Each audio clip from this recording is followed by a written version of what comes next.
Welcome to the Strengthening the Mind channel. Did you know that the difference between giving up and succeeding lies in the strength of your mind? Every video here is fuel for your transformation journey. Today, you're going to discover something that can completely change your perspective. And today's theme is the weight of expectations. The exhaustion of living for others. Are you living your life or the life others expected of you? This question makes you uncomfortable, doesn't it? Because deep down, you know the answer. Have you ever caught yourself doing something you didn't want to, just because someone expected it of you? Have you said yes when you desperately wanted to say no? Have you felt that tightness in your chest imagining the disappointment on the face of someone you love? If you're here now, maybe it's because you're tired of living a life that seems more theirs than yours. And I need to tell you something. This exhaustion isn't weakness. It's a sign that something needs to change. This video won't give you magic formulas to please everyone and still be happy, because that doesn't exist. What I'm going to show you is something few have the courage to say. Sometimes to truly live, you need to disappoint people, and that doesn't make you a bad person. It makes you someone who chose to be authentic. Here on the Strengthening the Mind channel, we're not afraid of difficult conversations. Stay until the end, because you'll discover not only why disappointing others can be the most loving act you can do, but also how to do it without destroying yourself in the process. The invisible prison. There's a prison that has no bars, but imprisons you just the same. It's the prison of other people's expectations. Maybe you chose a profession your parents approved of, but it leaves you feeling empty. Maybe you remain in a relationship because everyone expects it to work out. Maybe you've become such an edited version of yourself that you barely recognize yourself in the mirror. And the worst part isn't just living this life that isn't yours. It's that constant voice that demands from you, that reminds you of the people you'll hurt if you choose differently. It's the anticipated guilt that paralyzes you. So you continue. You keep smiling when you're empty.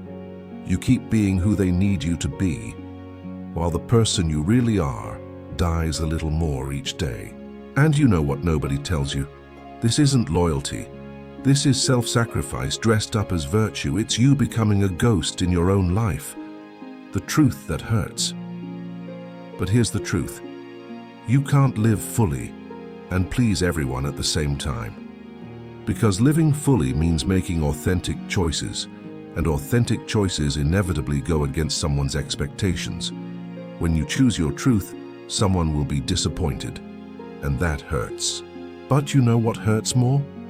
Reaching your 50s, 60s and realizing you lived someone else's life, that you never had the courage to be who you really were.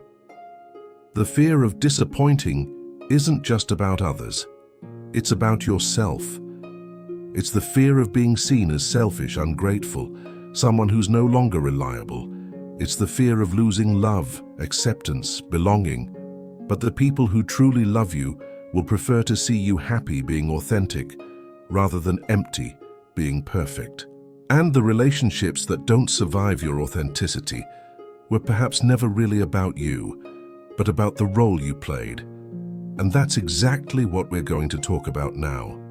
How you break out of this prison and rebuild your life on your own terms. The path to freedom. Disappointing others isn't about becoming insensitive or selfish. It's about finding the balance between taking care of yourself and respecting others. And it starts with some fundamental changes in how you see life. Gratitude is not obligation. Many people grow up believing they are debtors, that they owe their parents for being raised, that they owe their partner for being loved, that they owe the company for having a job. This sense of indebtedness traps you in cycles of obligation that never end. But here's the truth that will set you free. You don't owe anyone your life. You don't owe your choices. You don't owe your happiness. The only true commitment you have is to your own authenticity. There's a huge difference between gratitude and obligation. Gratitude is free. It's you acknowledging what was done for you and carrying that in your heart. It's a feeling that lifts you up, that makes you want to give back in healthy and genuine ways. Obligation is imprisonment. It's you believing you need to repay with your freedom, with your choices, with pieces of your soul. It's you making decisions not because they make sense for you, but because you feel you owe this to someone. You can be deeply grateful to your parents without having to live the life they dreamed for you. You can value a relationship without having to lose yourself in it. You can appreciate professional opportunities without becoming enslaved by them. When you understand this, something fundamental shifts. You stop making decisions based on, "I owe them this," and start deciding based on, "Is this aligned with who I am?" You stop living in debt and start living by choice. Boundaries are self-love. The second major transformation happens when you learn about boundaries. Many people confuse love with the absence of boundaries. They think loving means always being available, always saying yes, always putting the other person first. But that's not love. That's emotional dependence disguised as altruism. It's you losing yourself in the illusion that being good means not having your own needs. Setting boundaries doesn't mean building walls between you and people. It means building healthy bridges. It means saying clearly and without guilt, "I love you, but I also love myself, and I need to take care of myself to be truly present." This manifests in simple but powerful phrases. "I can't do this for you right now. I need time for myself. This isn't a priority for me at this moment." Think about real situations when your mother calls for the 5th time this week, demanding visits, and you're already exhausted. When your boss suggests you work through the weekend again. When that friend always asks for favors but is never available when you need them. Saying no in these moments isn't cruelty. It's self-care. And here's something that will change your perspective. The people who truly respect you, who truly love you, will understand your boundaries. They might be disappointed initially, but they'll understand. Because they want you to be well, not just available. The people who don't understand, who take offense, who try to make you feel guilty for setting boundaries, these people are revealing something important.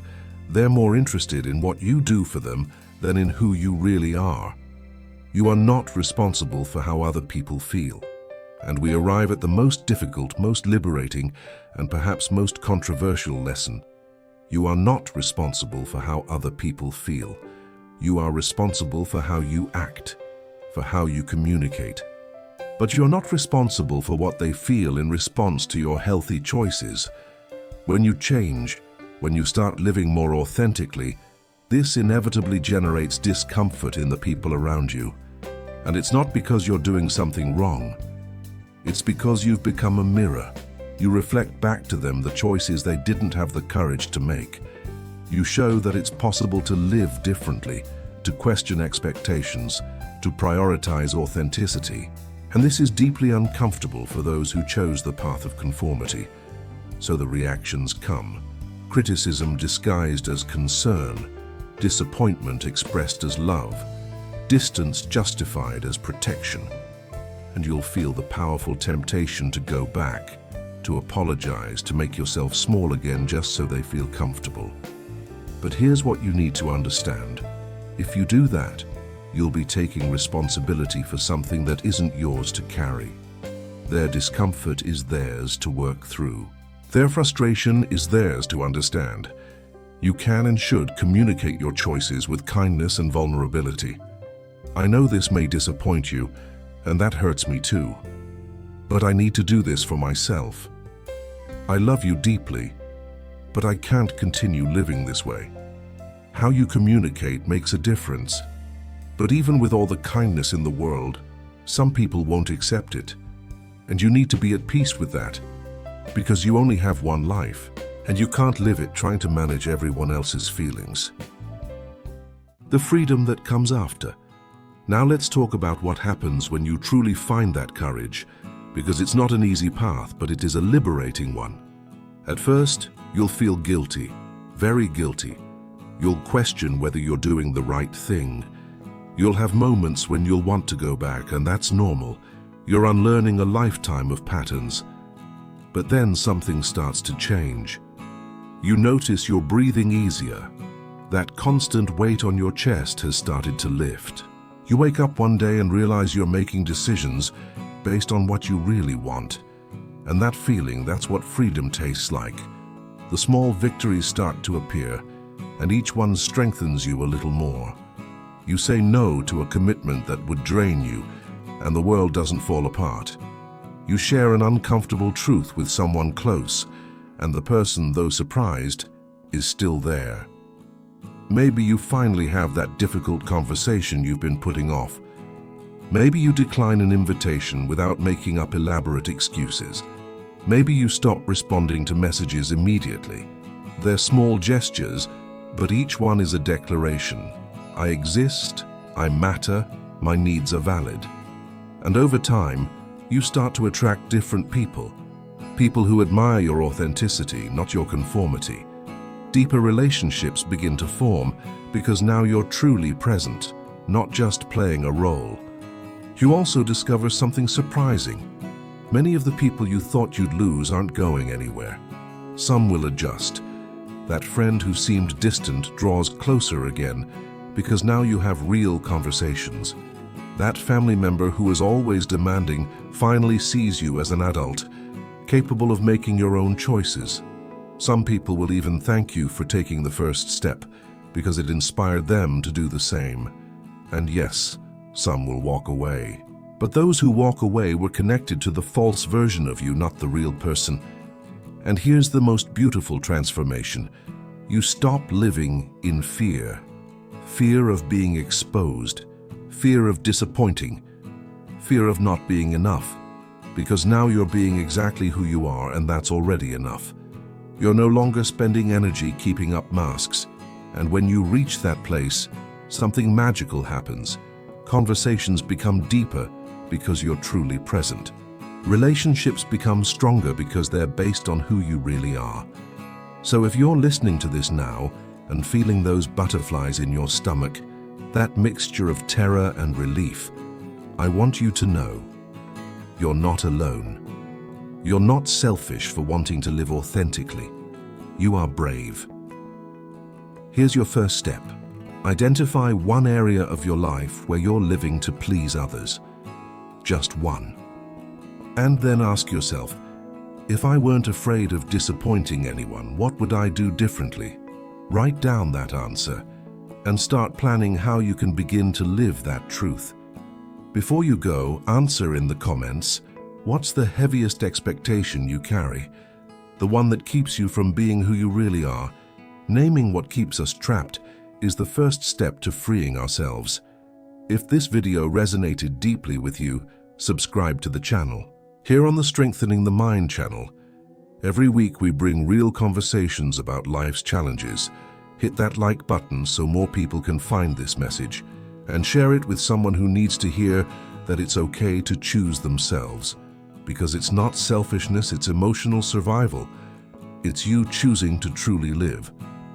And if you want to continue on this journey of self-discovery, click on the card showing up on screen now or access the channel's playlist. There you'll find other videos that will help you fortify your mind and live with more authenticity. This is Strengthening the Mind channel, and we'll see you in the next video.